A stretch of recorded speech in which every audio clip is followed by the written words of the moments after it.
Alrighty, welcome back everyone. So we are so close now to part 2 for the GDC, but despite that, we still have no official information on what to look forward to for the second half of this celebration. So today, I figured let's have some fun and try to predict who our part 2 LRs will become. It's gonna be that type of vid today. Hope you guys will enjoy it. If you do, show your support down below and comment down below your thoughts. Let us know, who do you want to see specifically show up as our part 2 headliner characters, our new LRs?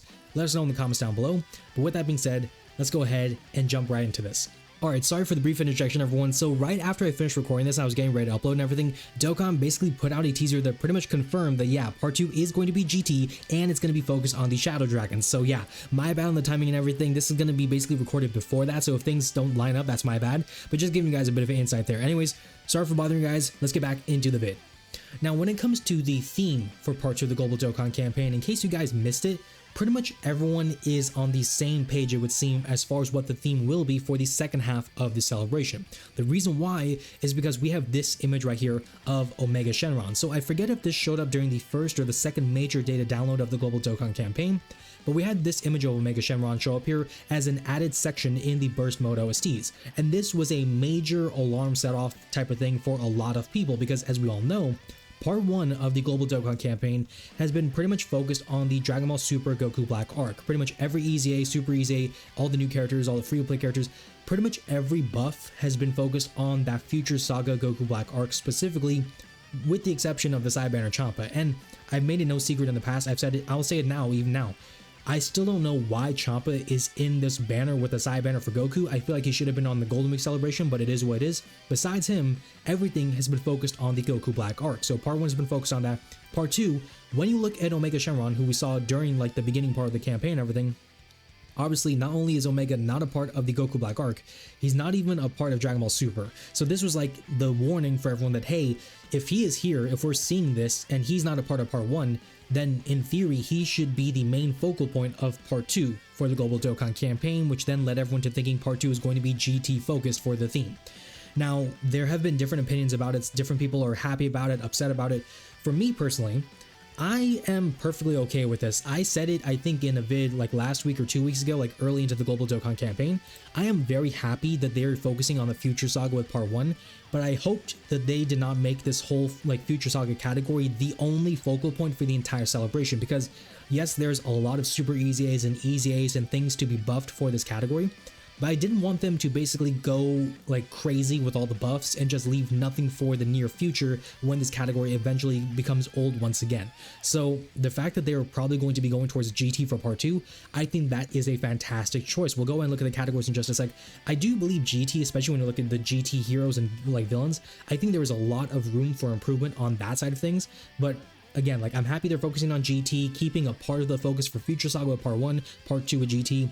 It feels like between Future Saga and GT, they've had this idea in mind for quite some time, even before Diamond necessarily. So for me, I am perfectly okay with it, especially if they cook. If they don't cook, obviously then we're going to have a lot of gripes about GT and everything being the choice, but if they cook, they make the new characters and the new EZAs and stuff really awesome, then I think overall, everyone is going to pretty much be in acceptance and happiness with GT as the part 2 of the whole kind of theme and everything. So that's just my kind of thoughts on the theme as like a whole. Now, beyond that, you know, when you look at Omega Shenron, not only did it make people think, hey, you know, GT is going to be the focus of our part 2, it also made people think that, hey, part 2 is going to feature an Omega Shenron and a Super Saiyan 4 standalone Gogeta. And, you know, there's been different backs and forths on like who's the Dokkan Fest going to be. A lot of people have been saying Omega should be the Dokkan Fest, Gogeta the Carnival, you know, different kind of theories there. Me personally, I will say though, I don't think that either of these characters should be the initial versions of the part 2 LRs. I'll explain what I mean in just a sec, but just understand that's my kind of take right there. I do believe that Omega will show up in part 2. I expect and hope the Gogeta will show up in part 2. We have no official confirmation on Gogeta's appearance. He's just kind of expected because Omega is there.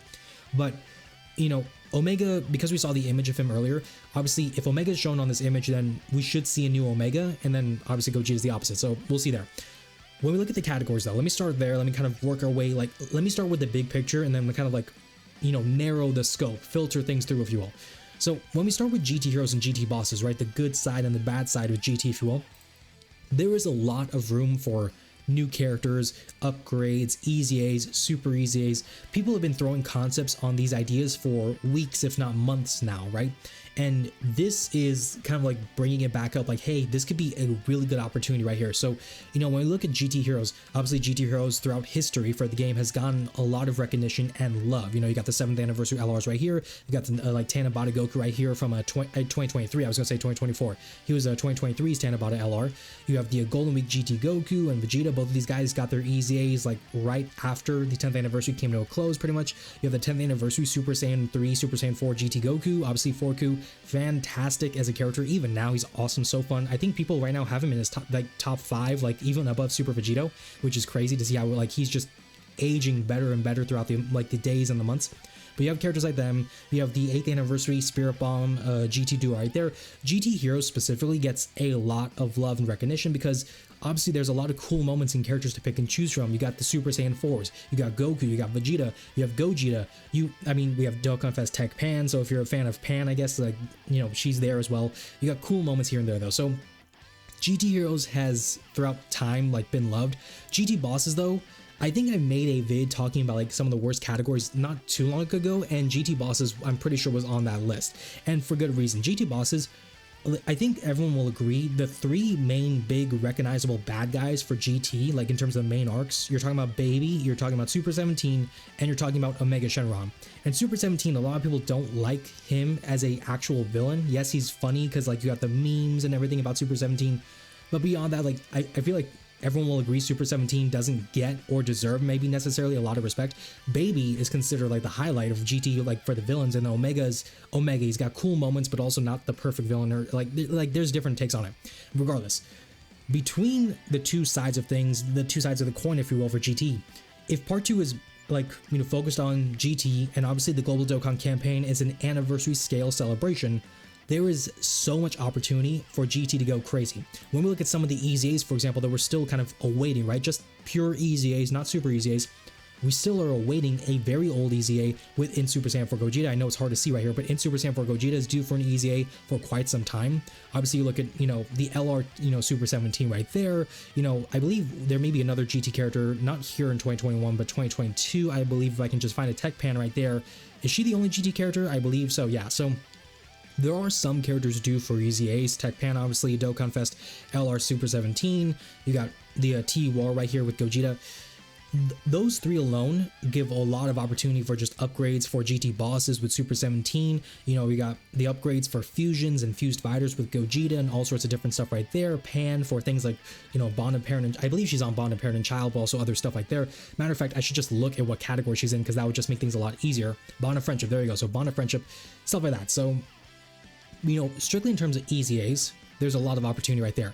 Beyond that, if we're talking about super EZAs, right, because obviously, you know, with the Future Saga focus for part 1, we've gotten 3 super EZAs, a free-to-play super EZA, but also 2 Dokkan Fests, you know, opposite side-to-side kind of super EZAs right there.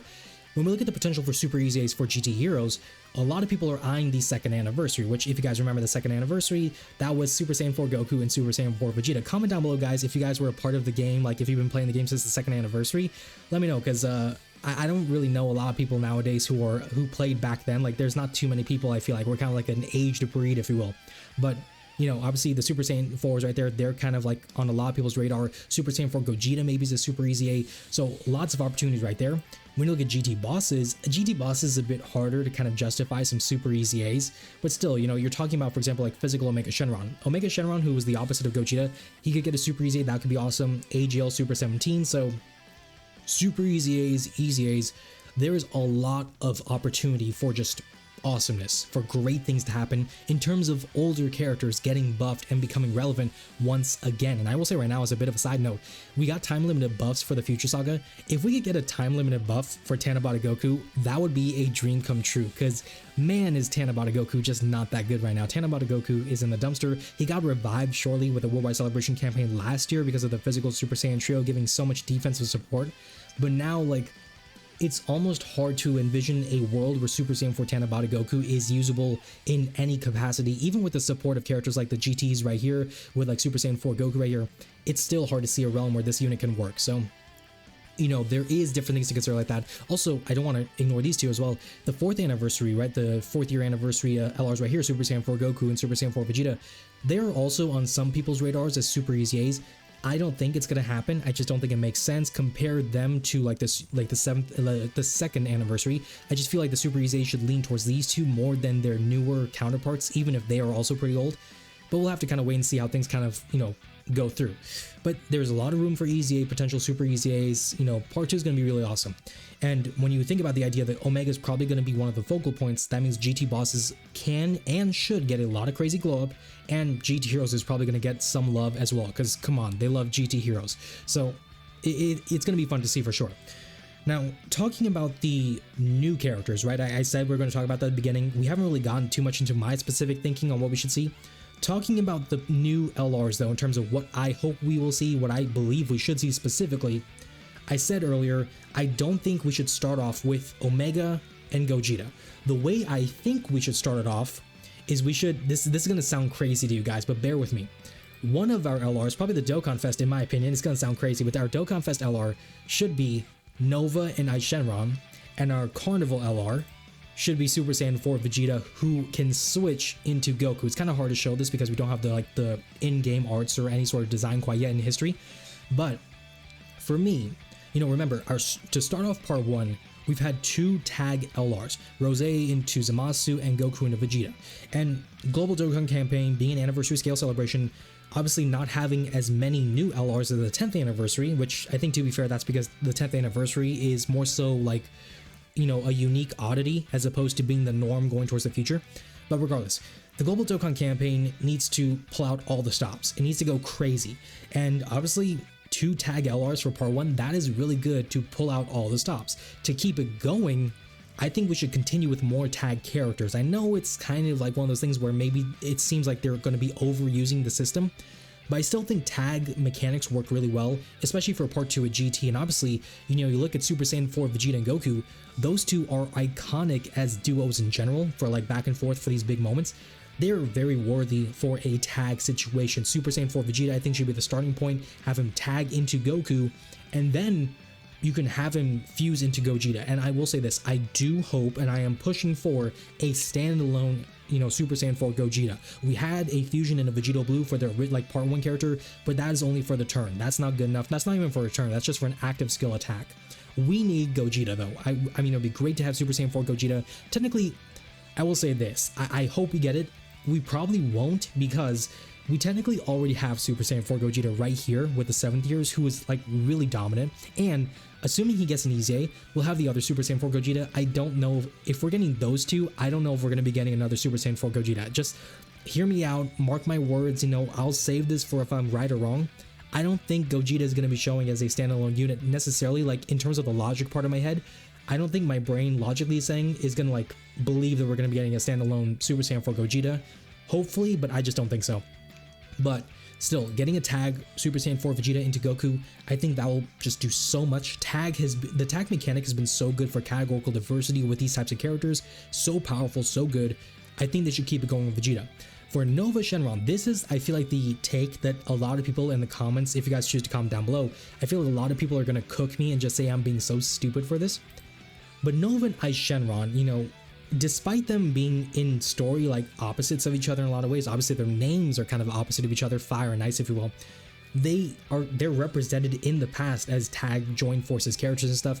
And realistically, the way I look at it is, if you have a tag Ice and Nova Shenron started off as Nova Shenron tag and Ice, you could have the active then show up where one side of the character has the active that goes into Omega Shenron, who just, takes the Dragon Balls, becomes Omega Shenron, and then from there, he can become one of these supreme characters, and he should be a standalone character. Like, Gogeta, I don't think is going to happen. Omega has to happen. I am saying that right now. If Omega needs to happen, because GT bosses need so much love, so much support. I feel like GT bosses throughout the entirety of its history has been treated like a joke. I feel like that's the safe thing to say. And with that being in mind, that means we need more. I do believe we need more GT boss love. So for me, I think the best way to do that is to get a tag Nova and Ice Shenron, have the active go into Omega, and have Omega be crazy busted. Like, that's, for me, what I think should be done. I think this is a pretty solid idea. I understand it's not going to look great on paper, because when you're like saying to someone, hey, you guys should join part 2 for the Global Dokkan Campaign, and someone's like, hey, oh yeah, great, what's on it? Let me know who's the main characters. And you're like, yeah, you know, we got Super Saiyan 4 Vegeta, but also we got Nova Shenron. Like, people are like gonna stop you right there and say Nova Shenron pass. Like, I get that, but also I think from a mechanic standpoint, from a standpoint of pulling out all the stops, what seems better is like having a tag mechanic once again with Ice and Nova Shenron, as opposed to just having a standalone Omega and that's it. Because we've had standalone Omega before, you know, with this Carnival Omega Shenron from the Tanabata celebration back 2 years ago. So overall, I just feel like that makes more sense to me. And also, I mean, because of that, you know, that opens a lot of opportunities. With Nova Shenron, for example, you look at him, he's on categories like Resurrected Warriors, Worthy Rivals, things, Accelerated Battle, so you can get those categories with Nova Shenron. With Ice Shenron, I don't believe Ice Shenron is on a lot of categories. If I can even find Ice Shenron, I know he is here somewhere if I am just not blind.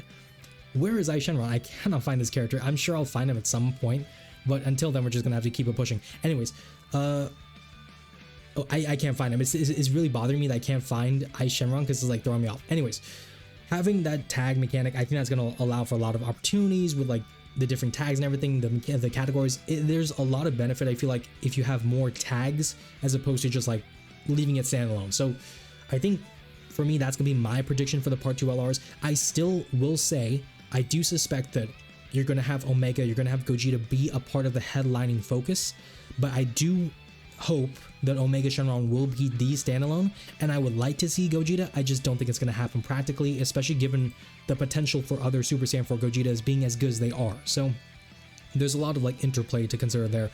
And again, I think Nova and Ice Shenron as a tag, Super Saiyan 4 Vegeta and Goku as a tag, I think that can set up for a lot of cool opportunities, great opportunities, a lot of awesome animations that may not get a lot of love nowadays yet. So let me know in the comments. Do you guys think I'm spitting facts? Do you think I'm like on something there, or do you guys think I'm stupid? Because I'm sure a lot of people will say that I'm just like going crazy, but let me know. Besides that, I guess the last thing to kind of discuss here before we wrap up the vid is this whole idea of free-to-play characters, because that's been something that a lot of people have been discussing. Is with part 1, we've gotten a bunch of cool, really good, cohesive, you know, free-to-play characters with the, you know, Rose clones. And because of that, a lot of people have been saying part 2, we should be getting free-to-play teams as well. And some people have been saying we should be getting a bunch of clone Gogetas, while others have been saying we should get the Shadow Dragons. For me, and I think this goes without saying based off what I've been talking about with GT bosses and GT heroes, I believe we need the Shadow Dragon team. We need a free-to-play, comprehensive Shadow Dragon team. All these characters, I think it will just work fantastically well, because then you're talking about things like, you know, Rage, Shenron, Oceanus, all these different like characters who usually aren't loved or respected or really like cared for. They could make a cohesive, decent, not overpowered, but just okay team. That could be really awesome. And then you have the new Omega Shenron or Ice and Nova Shenron, in my case, you know, kind of lead the team and everything. There's a lot of beautiful things that can come together if a full Shadow Dragon team comes together, right? Like, you have all 7 of them. There's a lot of interplay maybe for new characters.